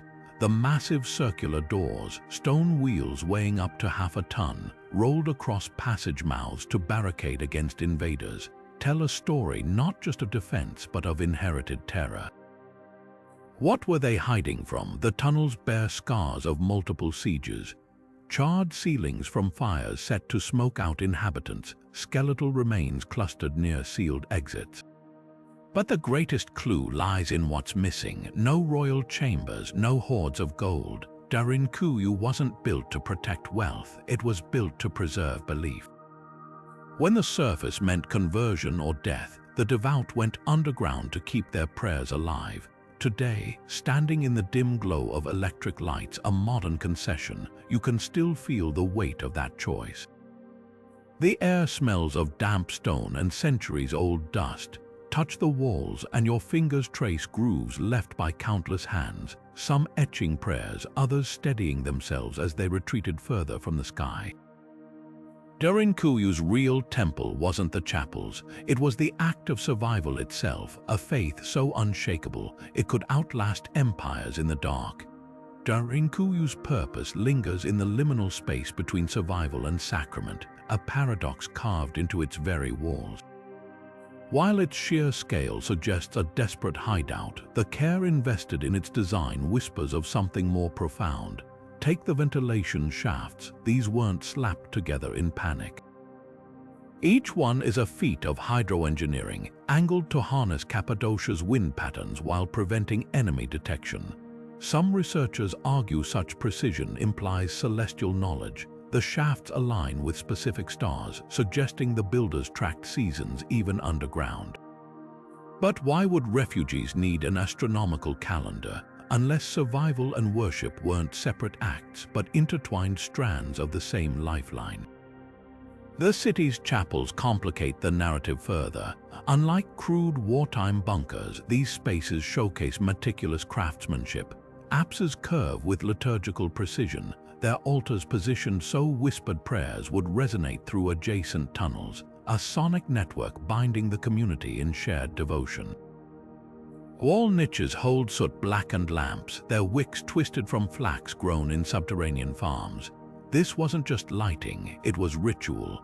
Byzantine texts describe early Christians anointing lamp oil with myrrh, transforming simple flames into fragrant offerings. Durinkuyu's lamps may have burned brighter in spirit than in lumen, yet the technology raises darker questions. The massive stone doors, some requiring a team to roll into place, feature ingenious counterweight systems. Grooves in the floor indicate they could be triggered to slam shut from a distance, likely using ropes woven from goat hair, a material resistant to humidity-induced rot. But the door's edges bear strange markings, shallow glyphs resembling Hittite storm symbols. Were these protections against human invaders? Or something more metaphysical? Local folklore speaks of surface plagues driving people underground, possibly referencing not just persecution, but climatological horrors like the year without summer in 536 CE, when volcanic ash blotted out the sun. The city's true genius lies in its invisible infrastructure. Cisterns didn't just store water, they filtered it through layers of porous tuff and charcoal, purifying it centuries before germ theory. Vertical communication shafts narrow enough for a child to climb, doubled as escape routes and message conduits, an ancient counterpart to fiber optics. Most startling are the strain relief arches in grain storage rooms, redistributing weight to prevent collapses. This technique wouldn't appear in European architecture for another 500 years. Perhaps the answer isn't binary. Durinkuyu's builders may have seen no distinction between sacred and practical spaces. To them, a well-engineered air shaft was as much an act of faith as a chapel fresco. Both honored the divine gift of breath. The city endures not as a relic of fear, but as a testament to the human capacity to sanctify survival itself. In these depths, every chisel mark becomes a psalm, every sealed door a prayer cast in stone. Perched on a ledge 2,000 feet above the Paro Valley, the Tiger's Nest Monastery clings to the cliffs like a prayer made visible. This isn't just a building, it's a defiance of gravity, a cluster of golden-roofed temples glued to the rock face by faith alone. According to legend, the 8th century Guru Padmasambhava, the man who brought Buddhism to Bhutan, didn't need stairs or scaffolding. He flew here on the back of a tigress, meditating in a cave for 3 years to subdue demons haunting the mountains. The monastery built around that sacred cave bears his name, Paro Taksang, the tiger's lair. But here's the twist: while pilgrims recount this story with reverence, historians scratch their heads. Not a single contemporary record describes the monastery's construction. No royal decrees, no labor logs, not even a fragmentary ledger. How does a structure this audacious vanish from the paper trail of history? The architecture itself is a paradox. The main temple complex clings to the cliff using a system of wooden beams driven into the rock, their ends fused with molten metal, a technique seen nowhere else in Himalayan architecture. The beams shouldn't last centuries in Bhutan's humid climate, yet they've endured since at least the late 17th century, when the monastery was supposedly rebuilt after a fire. The word rebuilt raises eyebrows. Local oral histories insist the current structure stands atop far older foundations, possibly dating back to Padmasambhava's time. But proof is elusive. The caves behind the temple show signs of ancient habitation, soot-blackened ceilings, worn meditation platforms, but no artifacts definitively tie them to the 8th century. Then there's the logistics. Constructing Taksang would have required hauling timber, stone, and metal up near vertical slopes without modern equipment. Traditional accounts describe workers suspended by ropes made from twisted yak hair, chanting prayers to steady their nerves as they dangled over the abyss. The paint used for the murals inside was mixed with powdered gemstones and crushed pearls, materials that had to be carried up piece by precious piece. Yet no records detail how many laborers were involved or how long it took. Contrast this with European cathedrals of the same era, where guilds meticulously documented every mason and stained glass artisan. The monastery's spiritual significance might explain the silence. In Vajrayana Buddhism, sacred spaces aren't just built, they're awakened. The cliffs themselves are considered manifestations of enlightened energy, meaning the act of construction may have been seen as a form of meditation rather than labor. Skilled craftsmen often worked anonymously, believing merit came from self-effacement. This cultural context turns the absence of records from a mystery into a statement. The real architect wasn't human, but the divine. Modern challenges underscore how improbable Taksang's existence truly is. In 1998, a fire sparked by a butter lamp destroyed much of the interior. Restoration took 7 years, requiring helicopters to airlift materials, an operation that would have been unimaginable for the original builders. Today, The monastery's crimson-painted walls glow against the emerald forest, a vision so surreal it seems to float between worlds. For visitors who brave the 3-hour hike up the mountain, the final approach involves descending a steep staircase carved into the cliff, then crossing a bridge suspended over a waterfall. The effect is intentional. To reach enlightenment, you must first confront the void. Perhaps the tiger's nest's greatest lesson isn't in how it was built, but why it endures. Unlike the pyramids or the Parthenon, this wasn't a monument to mortal egos. It's a testament to the belief that some truths can't be pinned to parchment. They live in the whisper of wind through prayer flags, the scent of pine needles and incense, the vertigo of standing between earth and sky. The builders left no names, but their legacy hangs in the balance, as timeless as the cliff itself. The legends whispered about this temple's construction are as colorful as they are improbable. Local folklore tells of giants who strode across the mountains, carrying blocks of stone in their bare hands, or of spirits who floated materials through the air under the cover of night. One particularly vivid tale describes a divine serpent whose coiled body formed a bridge between the quarry and the temple site, allowing workers to slide stones along its back. These stories, passed down through generations, reflect a universal human impulse to explain the inexplicable with myth when reason falls short. But archaeology tells a different story, one no less astonishing for its grounding in ingenuity rather than magic. Excavations along the ancient route between the quarry and the temple reveal a carefully engineered roadway, its surface worn smooth by centuries of use. Petroglyphs hidden along the path depict teams of laborers using wooden sledges and rope pulleys, while grooves in the bedrock suggest a system of log rollers to reduce friction. The real breakthrough came when researchers discovered traces of a plant-based lubricant, a mixture of local sap and animal fat still clinging to the stones. This slippery substance would have allowed blocks weighing several tons to glide with relative ease, turning a Herculean task into a coordinated effort. But the most compelling evidence lies in the temple's own walls. Tool marks on the stones show a precise pattern of strikes, indicating they were shaped not at the quarry but on site, minimizing the weight transported. Fragments of a long-lost ramp system were unearthed in the nearby valley, its zigzagging path designed to navigate the steep terrain without overexerting the workers. Even the placement of the stones reveals a clever adaptation to the environment. The heaviest blocks form the temple's base, while lighter materials were reserved for the upper levels, reducing the strain of lifting.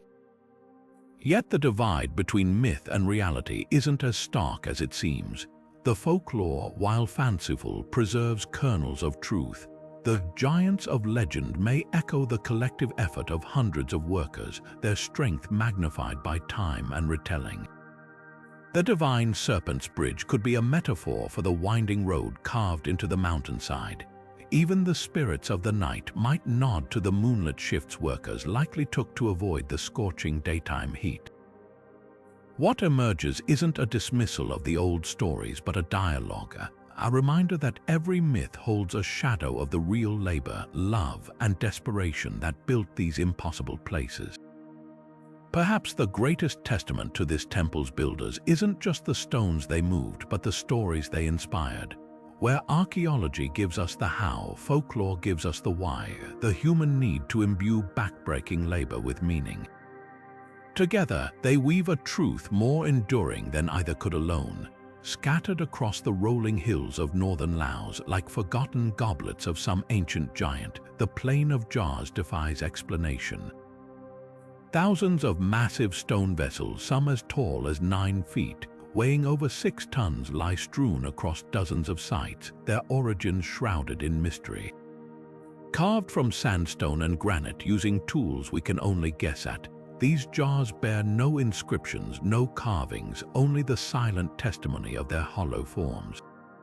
Dating back over 2,000 years, they whisper of a culture that left behind no cities, no temples, only these enigmatic containers scattered like breadcrumbs across the landscape. What were they for, who shaped them, and why did they vanish without a trace? Local legend offers a fanciful answer. The jars were crafted by a race of giants to store rice wine after a great victory. But archaeology paints a grimmer picture. Excavations reveal the jars weren't for celebration. They were vessels for the dead.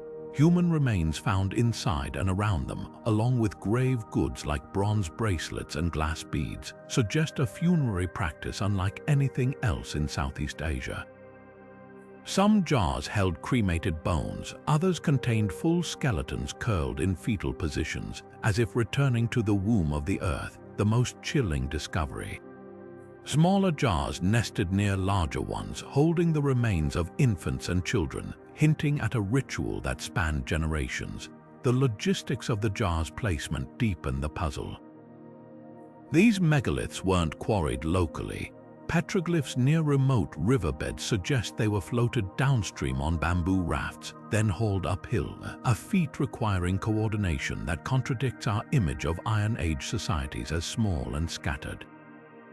Even more perplexing is their distribution.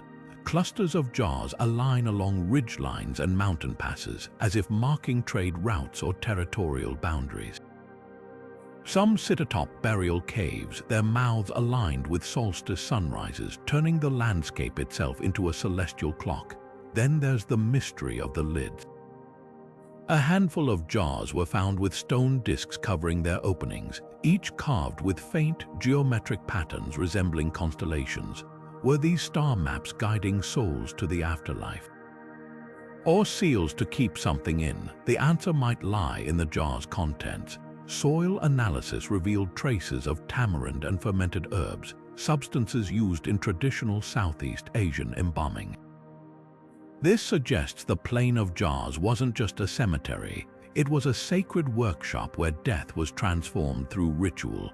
Modern conflicts have both obscured and preserved the site. During the Vietnam War, American bombers targeted the region, leaving craters and unexploded ordnance that still litter the ground today. Ironically, this danger shielded the jars from looters, keeping secrets intact beneath the scars of war. Recent ground-penetrating radar has revealed something astonishing. Underground chambers linking jar clusters, their walls lined with ochre handprints. These tunnels might hold the key to understanding the culture behind the jars if we can safely reach them. Standing among these silent sentinels at dusk, when the limestone glows like embers, you realize the jars aren't just artifacts. They're questions carved in stone. Each one asks what it means to remember, to mourn, to leave marks that outlast not just lives but entire civilizations.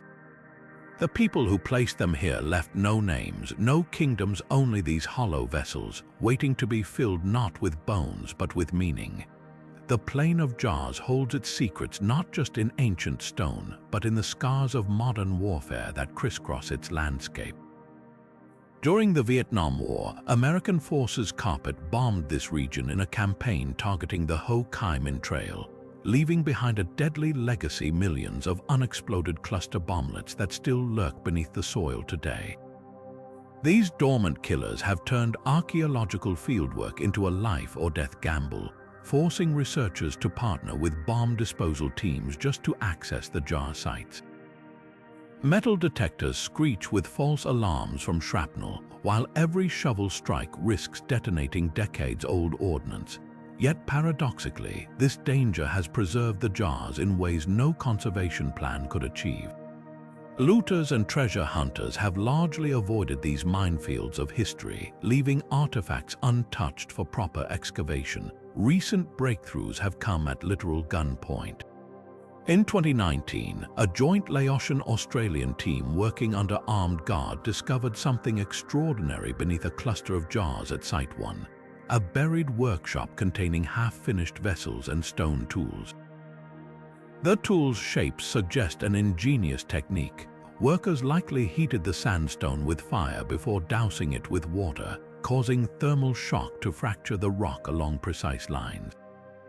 Even more telling were the pottery shards found nearby, decorated with spirals reminiscent of the constellations carved on jar lids. This links the jars to an astrological belief system, possibly marking burial seasons by celestial cycles. The war's destruction also accidentally revealed hidden layers. Bomb craters near Site 52 exposed previously unknown underground chambers lined with blackened human bones. Forensic analysis showed these weren't typical burials. The bones bore cut marks consistent with defleshing rituals, a practice seen in some Southeast Asian cultures to liberate souls from decaying flesh. Nearby, ground-penetrating radar detected networks of tunnels connecting multiple jar sites, their walls adorned with handprints in red ochre. These passageways may have been processional routes for funeral ceremonies, turning the entire plain into a sprawling necropolis. New technology is peeling back the war's shadow. Drones equipped with LiDAR have mapped jar distributions invisible from the ground, revealing alignments with mountain peaks that served as ancient navigational markers. Soil analysis around the jars shows elevated levels of nitrogen and phosphorus, chemical traces of decomposed organic offerings. But the most haunting discovery came from DNA testing of bone fragments, which revealed a genetic signature unlike any modern Laotian population.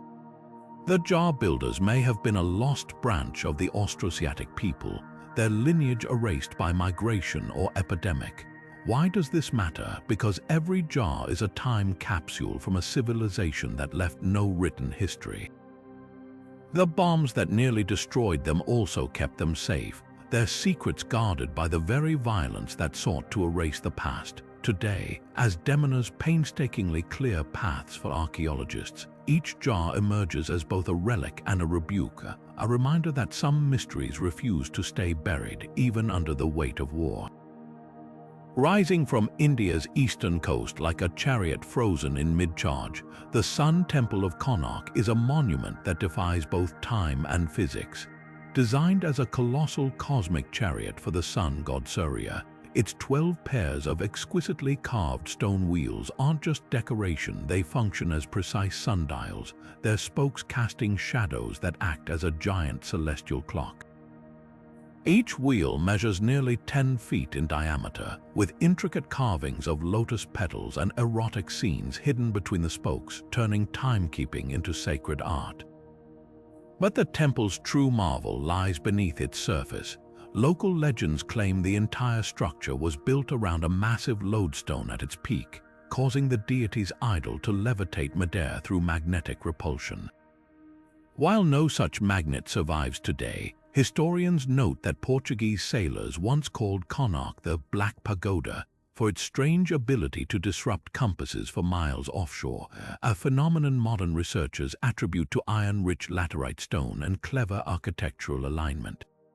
The temple's construction in the 13th century under King Narasimhadeva pushed Odisha's artisans to their limits. Unlike typical Hindu temples built vertically, Konark's chariot shape required revolutionary engineering. The main sanctum originally soared over 200 feet tall, leaning inward at precise angles to mimic the curvature of a war chariot. Stories passed down through generations describe how workers moved the impossibly heavy stone blocks, some weighing over 30 tons, by constructing temporary canals from the nearby Chandrabhaga River, floating the stones into position during monsoon floods. The walls teem with life. Over 1,200 sculpted elephants symbolize clouds, while the 7 stone horses pulling the chariot's ruin represent the days of the week, their nostrils flared as if frozen mid-gallop. Yet Konark's greatest mystery isn't how it was built, it's why it was abandoned just centuries later. European travelers in the 16th century already described it as a ruin. Its towering Shikara spire collapsed. Some blame invading armies, but there's no evidence of violent destruction. Others point to the Kalapahad, a Muslim general said to have dislodged the temple's central magnet, triggering structural instability. But geological surveys reveal a more probable culprit. The very river that helped build Konark slowly eroded its foundation. As the Chandrabhaga shifted course, salt water seeped into the porous stone, rotting the iron dowels holding blocks together. The final blow may have been a cyclone recorded in the 17th century that toppled the already weakened spire. What lingers today is a paradox, a ruin that feels more alive than most intact temples. At dawn during the equinoxes, the first rays of sunlight slide through the chariot's wheels like golden spokes, illuminating specific erotic carvings tied to tantric sun worship. These scenes, often dismissed as vulgar by colonial observers, actually encode astronomical knowledge. The positions of couples mirror constellations visible during solstices. Modern astrophysicists have noted that the temple's layout aligns with the sun's movement during the month of Magha, January-February, when ancient rituals honored Surya's healing powers. Even in decay, Konark remains a working temple not to gods, but to the cosmos itself, its stones still whispering the language of celestial mechanics. The most haunting feature isn't what's broken, but what's conspicuously missing. The sanctum's main idol, a 3-foot-wide chlorite image of Surya adorned with gold and diamonds, vanished without trace. Some say priests buried it to protect it from looters. Others claim it was taken to Puri's Jagannath temple, where it's secretly worshipped behind closed doors. But perhaps the answer lies in Konark's name, derived from Kona, angle, and Arka, sun. The temple wasn't just a place to worship sunlight, it was designed to become sunlight, its stones absorbing and redirecting solar energy like a 13th century photovoltaic cell. Walk its ruined halls at noon and you'll feel it. The walls radiate warmth long after shadow falls, as if the chariot still races toward the horizon, carrying the sun itself into eternity. The legend of Konark's collapse reads like a cautionary tale whispered by temple priests for centuries. They say the sanctum once held a massive lodestone so powerful, it caused the main idol of Surya to float suspended in midair through magnetic repulsion. This wasn't just spectacle, it was celestial engineering. Ancient texts describe how the magnets pull aligned with iron-rich deposits in the temple's foundation, creating an equilibrium that seemingly defied gravity. But disaster struck when invading General Kalapahad, determined to desecrate the site, supposedly dislodged this sacred stone. Without its stabilizing force, the entire spire came crashing down like a felled giant. Modern geologists have uncovered startling support for this myth. Core samples reveal unusual iron concentrations in the temple's lower strata, while 16th century Portuguese naval logs describe compass malfunctions within 5 miles of shore, an effect consistent with a massive magnetic disturbance. The temple's alignment offers another clue. Its surviving wheels track not just hours but lunar cycles, suggesting the original design incorporated multiple celestial forces. During summer solstice, sunlight strikes the remaining doorway at an angle that would have intersected perfectly with where the lodestone allegedly hovered, creating a symbolic union of solar and magnetic energy. But was the magnet's removal truly to blame?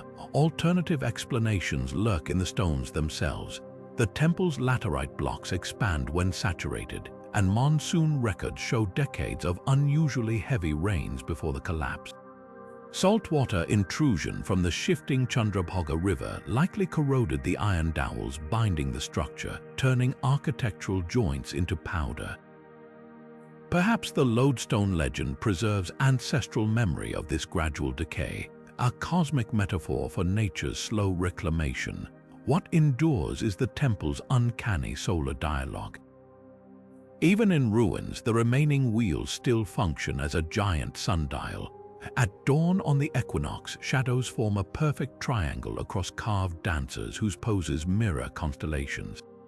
Some carvings depict figures holding what appear to be magnetic compasses, their needles pointing toward the vanished sanctum. These aren't just decorations, they're a user manual for a machine we've forgotten how to operate. Standing among the fallen pillars, you realize Konark's true collapse wasn't architectural, but epistemological. We lost more than a spire that day, we lost the knowledge of how to build temples that don't just track the heavens but converse with them. The missing lodestone becomes a symbol for all the ancient technologies we dismiss as myth until the stones themselves prove us wrong. From the sunken steps of Chand Baori to the celestial chariot of Konark, these 30 temples share a haunting refrain. They were built by hands we cannot name for reasons we can only guess. Each one stands as a monument not just to faith or engineering, but to the human impulse to reach beyond the limits of memory, to carve questions in stone when words would not suffice. What unites them isn't just their anonymity, but their refusal to be forgotten. Whether buried like Göbekli Tepe, submerged like Yonaguni, or hidden in plain sight like Ollantaytambo, they whisper the same challenge across millennia: remember us. Not our names, but what we dared to build. Why did these cultures vanish or deliberately erase themselves from history? The answers are as varied as the temples themselves. Some collapses were dramatic, the cataclysmic floods that may have swallowed Mu, the wars that scattered the builders of Great Zimbabwe. Others were slow fades, like the temple culture of Malta, slipping away without so much as a skeletal trace. But the most unsettling disappearances were intentional. The people who buried Göbekli Tepe, who sealed the Hypogeum, who left Kailasa's quarries mid-chisel, they weren't defeated. They chose to vanish as if their work was done or too dangerous to leave exposed. Perhaps these temples weren't meant for the future at all, but as messages to something beyond time. The solstice alignments at Mnajdra, the acoustic sorcery of Hal Saflieni, the magnetic myth of Konark, they suggest knowledge we're still rediscovering. Did these builders sacrifice their identities to protect secrets too potent to entrust to parchment or oral tradition? Or were they playing a longer game, planting clues in stone that would only make sense when humanity caught up? The beauty of these mysteries is that they refuse closure. Every temple is an invitation to theorize, to explore, to stand where the builders stood and feel the weight of their silence. So tell us, which of these sites speaks to you? Is it Darinkuyu's shadowed chapels where faith outlasted empires, or the Plain of Jars where death became an offering to the stars? Share your theories in the comments, or better yet, walk these ancient paths yourself, because the strangest truth of all is this: these temples aren't ruins. They're conversations, and after centuries of silence, they're still waiting for our reply.